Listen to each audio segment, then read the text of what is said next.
ভগবান শ্রীকৃষ্ণ অর্জুনকে উপদেশ দান করে বললেন, কর্মণ্যেবাধিকারস্তে মা ফলেষু কদাচন মা কর্মফল হেতুর ভূমাতে সঙ্গস্ত কর্মণি। কর্মণ্যেবাধিকারস্তে অর্থাৎ কর্মে তোমার অধিকার, মা ফলেষু কদাচন ফলে কখনোই নয়। মা কর্মফল হেতুর ভূমাতে সঙ্গস্ত কর্মণি, কর্মফলের বাসনা থেকেই কর্মফল সৃষ্টি হয়, তাই সকাম কর্ম করো না। আবার কর্মফলের আকাঙ্ক্ষা না থাকায় কর্ম ত্যাগ করার ইচ্ছাও যেন না জাগে, এটাও লক্ষ্য রাখতে হবে। অর্থাৎ কর্ম করতে হবে, কিন্তু কর্মে ফলের দিকে লক্ষ্য যেন না থাকে। এইভাবে ভগবান শ্রীকৃষ্ণ অর্জুনকে ফলের কামনা ত্যাগ করতে বললেন, অর্থাৎ নিষ্কাম কর্ম করতে উপদেশ দিলেন।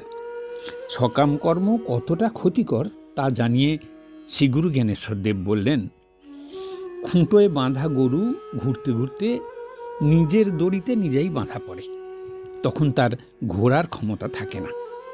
সংসারী জীবের গতিও এই প্রকার। সকাম কর্মে ফলে সে সংসার চক্রে ঘুরতেই থাকে, নিজের কর্মজালে নিজেই জড়িয়ে পড়ে। নিষ্কাম কর্ম যেখানে, সেখানেই আনন্দ। বাস্তব কামনায় আছে দুঃখ, আর নিষ্কাম কামনা হলো ঈশ্বর কামনা, অর্থাৎ ঊর্ধ্বমুখী কামনায়, এটাই আছে আনন্দ।